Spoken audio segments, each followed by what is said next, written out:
জয় গুরু। পরম প্রেমময় শ্রী শ্রী ঠাকুরের রাতুল চরণে শতকোটি প্রণাম জানিয়ে আজকের অনুষ্ঠান শুরু করছি।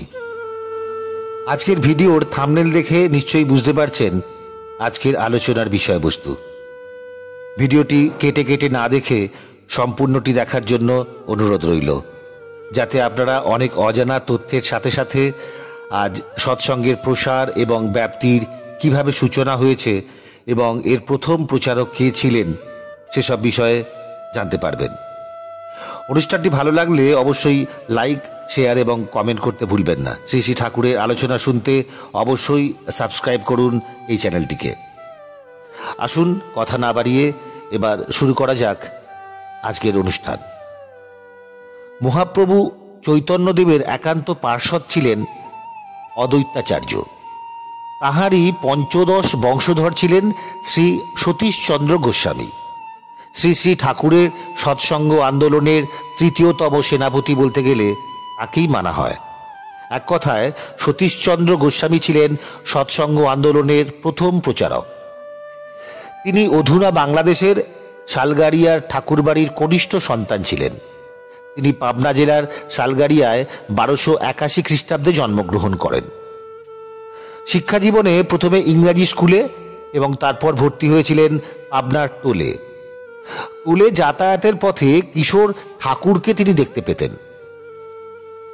কোনো এক সম্মোহনী আকর্ষণে বারবার তাকে দেখতে ইচ্ছে করত তার। যাই হোক, পরবর্তীকালে তিনি শাস্ত্রজ্ঞ পণ্ডিত হয়ে ওঠেন এবং বিদ্যারত্ন উপাধিও লাভ করেন। তিনি বংশ পরম্পরায় বৈষ্ণব সমাজের গুরু ছিলেন। পারিবারিক শিষ্য সংখ্যাও নেহাতি কম ছিল না, প্রায় 15,000। তিনি বেশিরভাগ সময়ই শিষ্যদের ডাকে এক জায়গা থেকে আরেক জায়গায় ঘুরে বেড়াতেন এবং শ্রীকৃষ্ণের নাম ও বিগ্রহ সেবায় নিজেকে যুক্ত রাখতেন। বৈরাগী মন নিয়ে কিছুতেই তার মন সংসারে বদ্ধ হতে চাইত না। এদিকে দেখতে দেখতে বয়স 30-এর কোঠায় পা দিল। অনেক হয়েছে, না আর কোনো বাধাই মানবেন না দাদা মুকুলচন্দ্র। তিনি ভেতরে ভেতরে কাশীপুরের মহানন্দ চৌধুরীর কনিষ্ঠা কন্যা ইন্দুবাসিনীর সঙ্গে সতীশচন্দ্রের বিয়ে ঠিক করে ফেললেন। অন্যদিকে শিষ্যবাড়ি পরিক্রমা করে সতীশচন্দ্র বাড়ি ফিরছেন। দেখলেন আঙিনায় সামিয়ানা টাঙানো হয়েছে, নহবত বসেছে। খোঁজ নিয়ে জানতে পারলেন পরের দিন তার বিয়ে। তাকে না জানিয়ে তার বিয়ে যেন মন থেকে কিছুতেই তিনি মেনে নিতে পারলেন না। আসলে তো তিনি বিয়ে করবেন না ঠিকই করে রেখেছিলেন। যাই হোক, পারিবারিক মান সম্মান ও ঐতিহ্যের কথা মাথায় রেখে দাদার সিদ্ধান্ত মেনে নিতে বাধ্য হলেন। এক উভয় সংকটের চিন্তা মাথায় নিয়ে ঘুমিয়ে পড়েছেন। অনেক দিন পর দেখা পেলেন পাবনার টোলে পড়ার সময় দেখা সেই কিশোরের। অপূর্ব জ্যোতির্ময় রূপে অবচেতনে দর্শন দিয়ে গভীর মমতায় মাথায় হাত রেখে বললেন, ভোগের দ্রব্য সম্মুখে রেখে ত্যাগই ত্যাগ, নতুবা ত্যাগ ভ্রান্তি মাত্র। হঠাৎ ঘুম ভেঙে যায়। ভোর হতেই নহবতে বেজে ওঠে বসন্তবাহারের সুরলহরী।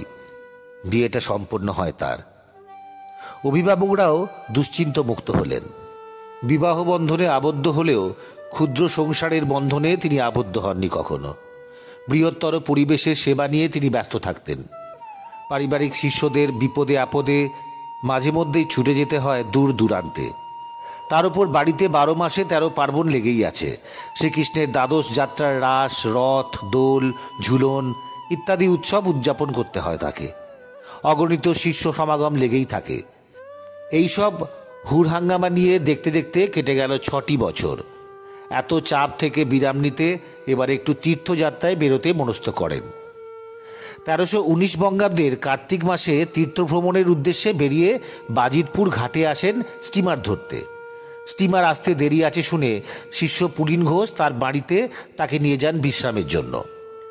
পুলিনের ঘরে ঢুকেই দেখতে পান বেড়ার গায়ে টাঙানো একটি বাণী, ভোগের দ্রব্য সম্মুখে রেখে ত্যাগই ত্যাগ, নতুবা ত্যাগ ভ্রান্তি মাত্র।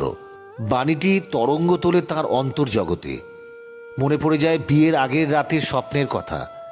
শিষ্যকে জিজ্ঞেস করলে পুলিন ইতস্তত করে জবাব দিতে যাবেন, এমন সময় সৌম্যদর্শন 23-24 বছরের এক তরুণ সব ইতস্ততার অবসান করে সতীশচন্দ্রকে পরম আবেগে বুকে জড়িয়ে ধরে বলেন, কেন দাদা, কথাটা কি ভুল বলেছি?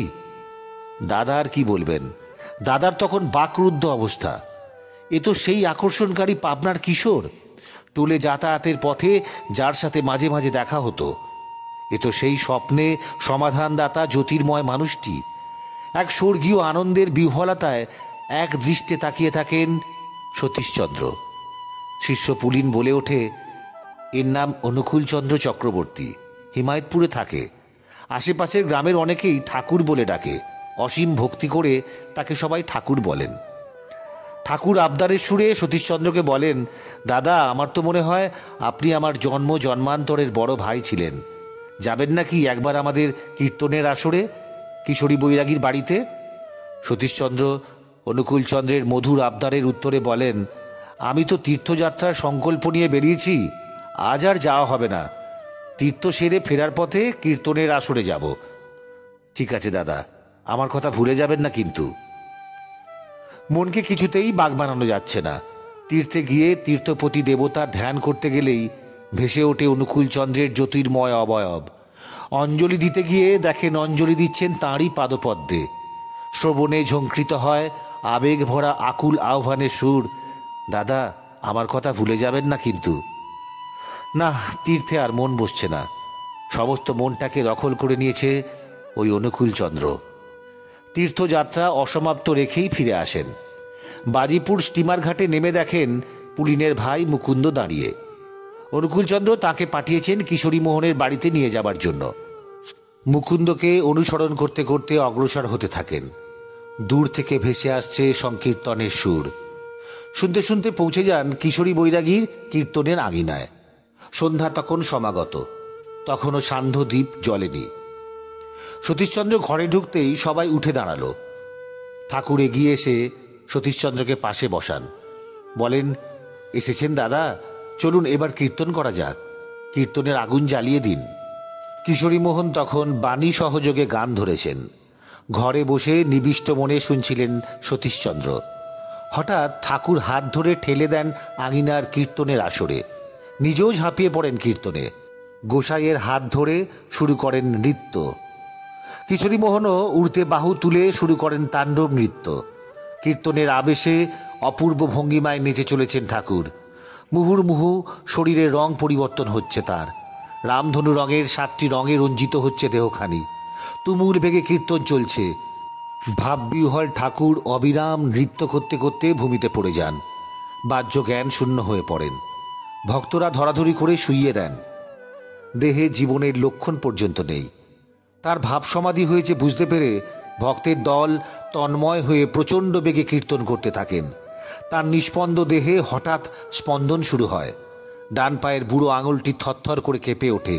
ক্রমে ক্রমে হাত পায়ের 4টি বৃদ্ধাঙ্গুষ্ঠ দ্রুত বেগে কাঁপতে শুরু করে।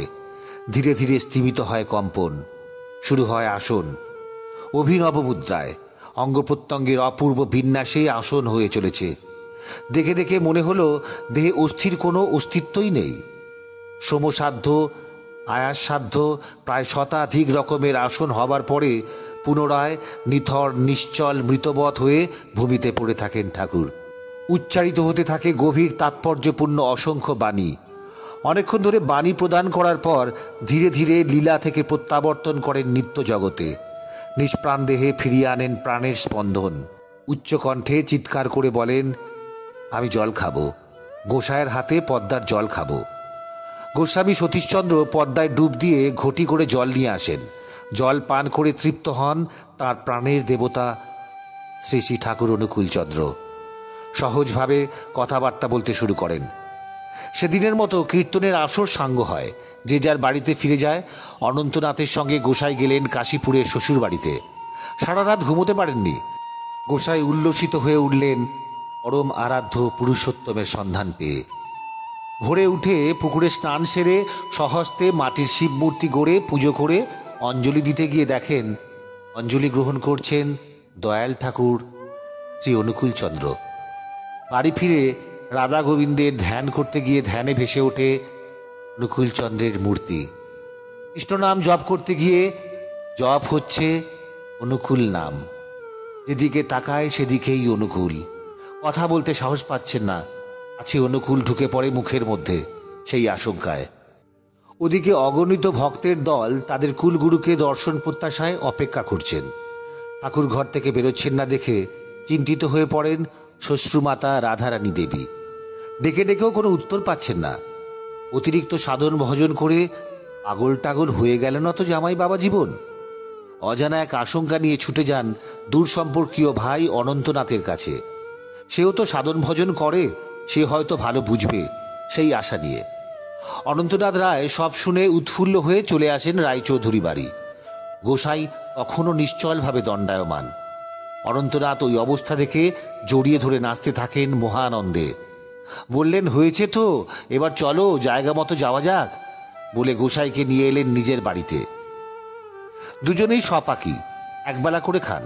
মহারাজের হবিষ্যান্নের রান্না করাই ছিল, দুজনে মিলে তাই খেয়েছেন। হাত মুখ ধুয়ে ঠাকুরের কাছে যাবেন মনস্থ করেছেন। এমন সময় শুনতে পান মধুর স্বরে ধ্বনিত হচ্ছে, সর্বধর্মান পরিত্যজ্য মামেকং শরণং ব্রজ, অহং ত্বাং সর্ব পাপেভ্য মুখ্যিয়া স্বামী মা শুচ। আবৃত্তি করতে করতে ঠাকুর এসে ঢুকলেন অনন্তনাথের বাড়িতে। গোসাই জড়িয়ে ধরেন তার শ্রীপাদপদ্ম। ঠাকুর গোসাইকে বুকে তুলে জড়িয়ে ধরেন। ঠাকুরের আদেশে আবার আহারের আয়োজন করেন অনন্তনাথ। দুধ, চিড়ে, মুড়কি, কলা, বাতাসা, রসগোল্লা সহযোগে তিনজন মিলে একসঙ্গে খেলেন। ওদিকে দলবল নিয়ে কীর্তন করতে করতে হাজির হয়েছেন কিশোরীমোহন অনন্তনাথের আঙিনায়। সেই কীর্তিয়ানীদের ফলারের সেবা দিয়ে তুষ্ট করে ঠাকুর দুজনকে নিয়ে যোগ দেন কীর্তনে। জমে ওঠে কীর্তন। ঠাকুর সেদিন দুবার সমাধিস্থ হয়েছিলেন। কীর্তনানন্দ সাঙ্গ হলে গোসাইকে সাথে করে নিয়ে আসেন ঠাকুর। মাতা মনোমোহিনী দেবী সাদরে বরণ করে নেন তাঁর আরেকটি ছেলেকে, পাশাপাশি বসিয়ে দুজনকে খাওয়ান। আহারাদি পর্ব মিটিয়ে গোসাইকে নিয়ে বসলেন পদ্মার ধারে নিমতলায়। গভীর রাত, চারিদিকে দুর্ভেদ্য বন, দুর্ভেদ্য অন্ধকার, ঝিঝির কলরব, রাত্রি চেরা খিচর, সাপদ ভূচরের নানা অভিব্যক্তির ধ্বনি। মহাকাশে নক্ষত্ররাজিদের সাক্ষী রেখে কালী পুজোয় সিদ্ধ গোসাইকে দশমহাবিদ্যার স্বরূপ বর্ণনা করেন। তন্ত্রমতের বীরাচার, দিব্যাচার, পঞ্চমকার, ষটচক্রের সব রহস্য ভেদ করে যখন উন্মোচন করে দিচ্ছেন ঠাকুর, গোসাই তন্ময় হয়ে শুনছেন আর দেখছেন জ্যোতির্ময়ী রূপে স্বয়ং জগৎজননী স্বয়ং তার সাধনার স্বরূপ বর্ণনা করছেন। গোসাই যে মন্ত্র জপ করতেন সব মন্ত্রের নিগুড় তত্ত্ব ব্যাখ্যা করে দেন ঠাকুর। ঠাকুরের আদেশে জপ ধ্যান শুরু করেন গোসাই। চতুর্পার্শ্বে ধ্বনিত হচ্ছে এক অশ্রুতপূর্ব নাদ ব্রহ্ম। কি এই পুরুষই তো অনুকূলচন্দ্র। বাহ্য সম্বিত হারিয়ে ফেলেছেন গোসাই। ঠাকুর ডাক দিয়ে তাঁর সম্বিত ফিরিয়ে দেন। জপ ধ্যান তখনও চলছে, কিন্তু রকমটা ভিন্ন। শুরু করেছিলেন নিজের ইষ্টমন্ত্র জপ আর কৃষ্ণমূর্তি ধ্যান দিয়ে, আর এখন জপ করছেন এক নতুন অজানা নাম। ধ্যান করছেন অনুকূলচন্দ্রের মূর্তি। ঠাকুর গোসাইকে নিয়ে গেলেন বাড়ির ভিতরে। 23শে জ্যৈষ্ঠ 1321 বঙ্গাব্দ। ঠাকুর এই প্রথম নিজে সৎ মন্ত্রে দীক্ষা দান করেন গোসাইকে। সাধন জগতে নবজন্ম লাভ করেন গোসাই। ঠাকুর তাঁর ভাগবত আন্দোলনের 3য়তম সেনাপতিকে জূতবদ্ধ করলেন।